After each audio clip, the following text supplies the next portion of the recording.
مشاهدي الأعزاء، السلام عليكم ورحمة الله وبركاته. أهلا ومرحبا بكم في برنامج رحمة للعالمين. لم تعرف روسيا إلا في سنواتها الأخيرة التجربة الدينية نتيجة سيطرة الفكر الشيوعي وتحكمه بها. فكيف يعيش الإسلام اليوم في هذه البيئة؟ ما هي التحديات التي يواجهها المسلمون في روسيا؟ وكيف ينظرون لمفهوم الانفتاح والوحدة الإسلامية؟ يسرني أن أستضيف في هذا اللقاء السيدة فاطمة أنستاسيا بوجوفيا، عضو في هيئة تحرير المجلة الإسلامية النسائية في موسكو. أهلا ومرحبا بكم سيدة. السلام عليكم ورحمة حياكم الله. وعليكم السلام ورحمة الله وبركاته. سيدة فاطمة، كيف ترين وضع روسيا اليوم فيما يتعلق بالحريات الدينية؟ بسم الله الرحمن الرحيم. First of all, we have different Islamic creeds and different madhabs. And as for expressing our views in the religious area, we can express these points of view. But unfortunately, there are some limitations upon it, especially when it is considered to be some political issues. Moreover, there are some prohibited Islamic books in Russia, but they are of the specific creed. Many of them are Salafi books, and some of them are absolutely innocent. But as a whole, we can talk and we can publish books on Islam, and we can touch some items in our newspapers and publications. It depends on the courage of the journalist. If a person wants to be free, he will be free. But as for some prohibited books and creeds, sometimes they are destructive, sometimes not. So this is the situation. طبعا روسيا اليوم هي فتية بحسب ما يقولون على الإسلام. يعني كيف ينظر الروس اليوم لقضايا الوحدة الإسلامية، لقضايا الانفتاح؟ لأن هنالك تعدد إثنيات عرقية ودينية ومذهبية في روسيا. كيف ينظر الروس بالتحديد إلى قضايا الانفتاح والتعايش الديني والمذهبي؟ In fact, we do face some problems. Traditionally, we have Muslim regions, we have generations of Muslims whose ancestors were also Muslims. And traditionally, we have two madhabs. It is Hanafi madhab,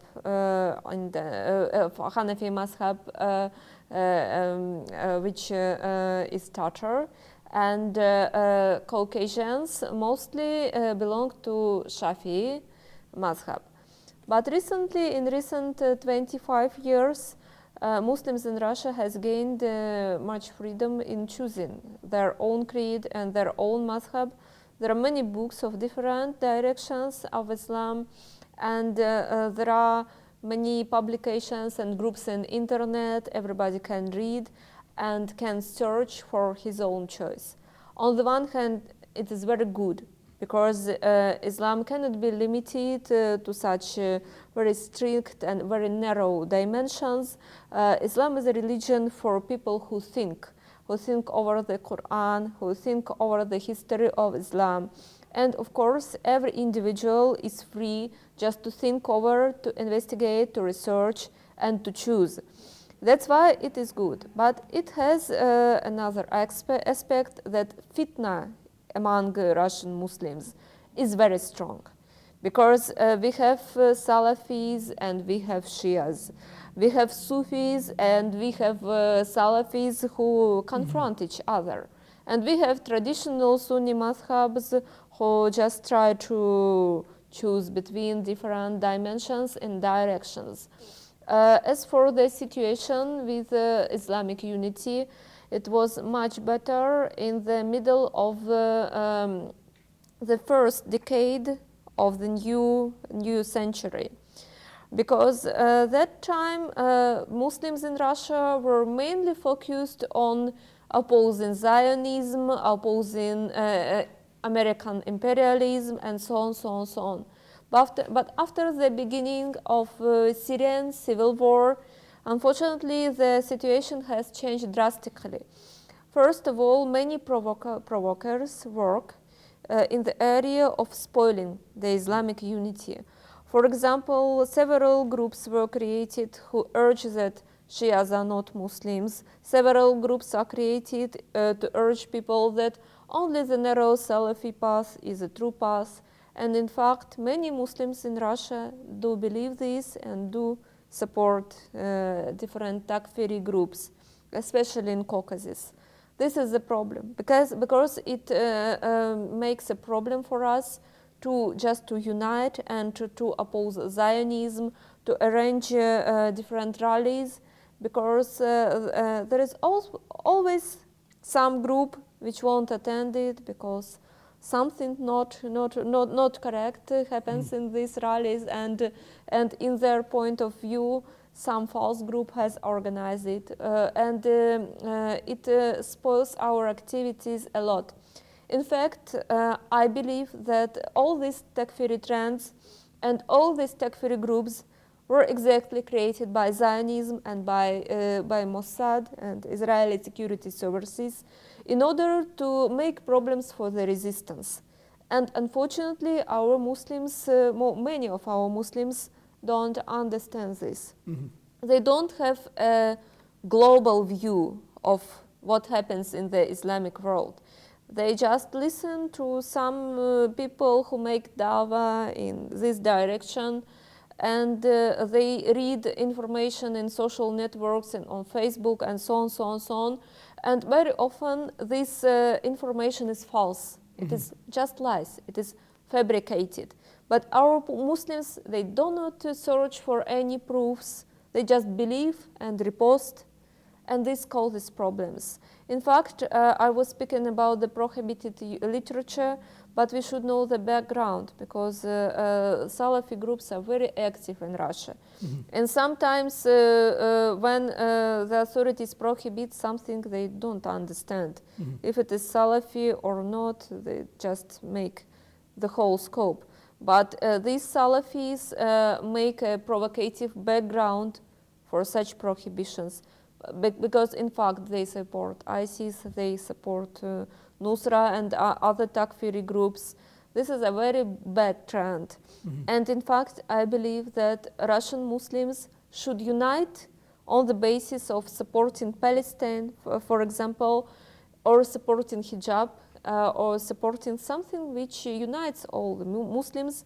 For example, it is not necessary for us to abandon our own madhab, our own way of belief, our own understanding of Islam, in order to protect Palestine. We can stand on our own, on our creeds, but unite just to protect Palestine, because even Christians come to these rallies and they also are against Israel, and they understand Muslims, and we struggle together, so we can just fight together what concerns these issues. سيدة فاطمة، إذا أردنا أن نتحدث أن التيار التكفيري أو التطرف يعني هو ظاهرة وافدة إلى المجتمع الروسي، يعني وبحسب أنا ما استقرأت من حواراتي مع ناس يعني أجانب وأيضا وافدون من عدة بلدان إسلامية، دائما يشخصون أن مشكلة أو ما يهدد أمن ومجتمعات الإسلامية هناك هو التطرف.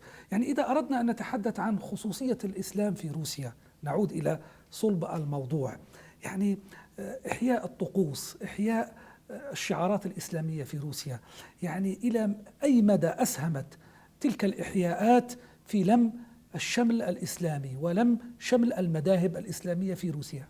In our editorial staff, we do have Sunni Muslims, Shia Muslims, Muslims of different madhabs, and we don't see any problem in it. We don't see any problem. If one sister who writes for our magazine is Sunni and another sister is Shia, we express all the points of view. But because we have different authors and different members of our editorial staff, somebody criticizes, oh, you're a Shia magazine, and so on, so on, so on. It's just funny, because we don't propagate any exact creed. But they are very much afraid of this unity, and the Zionists and their their leaders make them think that if they listen to another Muslim of another beliefs, it will spoil their own belief. It's nonsense, because if a Muslim is devoted and he's sure of his own beliefs, he won't be misled. And it is important to listen and to hear your brother or sister from your Islamic Ummah in order to understand him or her. And only courageous people with strong iman can communicate inside of Ummah. And those people who spread this fitna, they are just fanatics. They don't understand reasonably the laws of Islam, the background of Islam, the background of Sharia, for example, ilm al-usul, the reasons of difference between different madhabs. They're just fanatics. They are afraid of listening to some other point of view, but it is not an Islamic way. And I think if we exchange our views and our identities, we will just get stronger. And this is our project. But as any project which unites different Muslims, like maybe organizing rallies where Sunnis, Shias participate, there are different flags of different movements, for example, of Hamas, of Hezbollah. It's wonderful because Zionists are afraid of this. But some Muslims are found who say, oh no, we can't unite with those and those and those. It is also they're inspired by Zionists, but they don't understand this issue. They don't understand that Zionists cause them to think like this. And Zionists sponsor these takfiri trends. They don't understand. And we need just an awareness campaign to open the mind and the eyes of these brothers and sisters who think like that. سيدة فاطمة، وأنت تشتغلين محررة في مجلة إسلامية نسائية في موسكو، يعني برأيك ما هي أبرز التحديات التي تواجه المرأة المسلمة في روسيا؟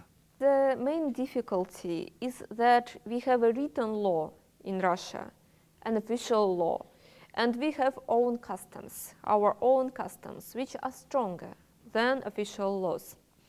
For example, the official law of the country guarantees the freedom of belief and your possibility to live according to your belief and to practice it and to demand, for example, the place of prayer from your employer and at your place of study.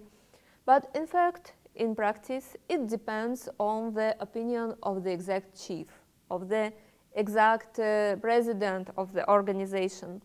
Due to these reasons, sisters often face problems while getting a job. For example, it's no problem if they work at Islamic organizations, but they are limited and few, and Muslims, the number of Muslims is alhamdulillah very big. And these sisters can hardly find a job in some secular area. Of course, is it possible, especially when the sister is a true professional.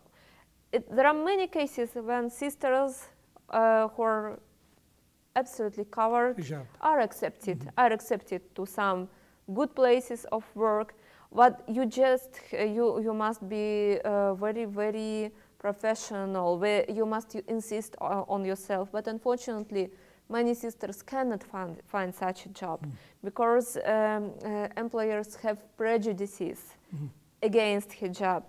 And they refuse, they do not say, we don't take you because of your hijab. They invent some other cause, but they reject her. It's a special problem in banks and commercial organizations where salaries are good. And sometimes sisters who are good professionals cannot find this good paid job. They just have to go where it is paid less. Because they want to practice their religion. And this is the main thing for it. But as life in Russia is very expensive, especially in Moscow, it is problematic. This is the one problem. The second problem is connected with the Islamic Ummah, because we do not have Sharia institutions. And the rights of Muslim women which are granted by Sharia, sometimes are not protected due to the absence of Sharia courts and Sharia sheikhs which can just judge. For example, this is the right for mahar, for dowry, the rights in case of divorce, the rights of sustainment, the rights of sustainment of children, and so on, so on, so on. Different rights which Sharia has granted to them, they cannot protect it because it depends only on the piousness of their husbands. And if the husband is not that pious, he just doesn't observe it. إذا في هذه الحالة عفوا أستاذة السيدة فاطمة، في هذه الحالة يعني ما هي الحلول المقترحة يعني في هذا المجال؟ Of course, the first problem, the problem of hijab, I would like to say that he has become worse because previously, maybe even 2 or 3 years ago, we didn't have any problems with hijab at universities or at schools. It wasn't a problem absolutely. But now there is a campaign against hijab in schools and some universities, not everywhere, but we do face such cases. Previously, our country was absolutely free from this. Unfortunately, this is a new problem we have to deal with. But as for solving these problems, of course, I think that the key issue is the unity of Muslims, that we must be must become more powerful, more powerful in the political sense, in the economical sense. We must unite each other. We must unite our ummah in order to influence the decisions. First of all, we should realize our own program and the true Islam. Unfortunately, our Muslims do have problems with their own unity and understanding of true Islam. We can accuse Zionists of our problems, but we must change ourselves by ourselves. طبعا ونحن في ذكرى ولادة النبي الأعظم، يعني هي مناسبة إسلامية جامعة يعني، ولعلها في روسيا وفي بعض الدول الإسلامية ولعل أغلب الدول الإسلامية أن هذه المناسبات دائما يعني تجمع المسلمين فيما بينهم، اللحمة الإسلامية. يعني كيف تنظرون يعني وخصوصا في هذه السنة يعني ونحن في أجواء ذكرى ولادة النبي محمد، يعني كيف تعزز هذه الذكرى مفهوم التلاحم بين المسلمين هناك يعني؟ Usually in Russia there are some holiday gatherings held in some like some shows which is organized by the official Muslim structures. But the problem what I see, it is not always appropriate from the point of view of Sharia. Maybe it includes some national, ethnical, but prohibited elements. So this is the lack of Islamic mentality. I think that these gatherings by themselves cannot change the situation in Russian Ummah. But if we find some other way to celebrate this great holiday, and we'll make it not just in the way of entertaining, but arranging some great gatherings, conferences, actions, it will be more productive. I think it will be more productive if than dancing or singing something in the sun. إذن بهذه المعلومات القيمة أستاذة فاطمة، سيدة فاطمة، أشكرك جزيل الشكر على هذه الإفاضة الطيبة وعلى هذه المشاركة الكريمة. شكرا جزيلا لك. شكرا جزيلا لكم. شكرا. كما أشكركم أعزائي المشاهدين على حسن المتابعة والانتباه. دمتم في أمان الله وحفظه. السلام عليكم ورحمة الله وبركاته.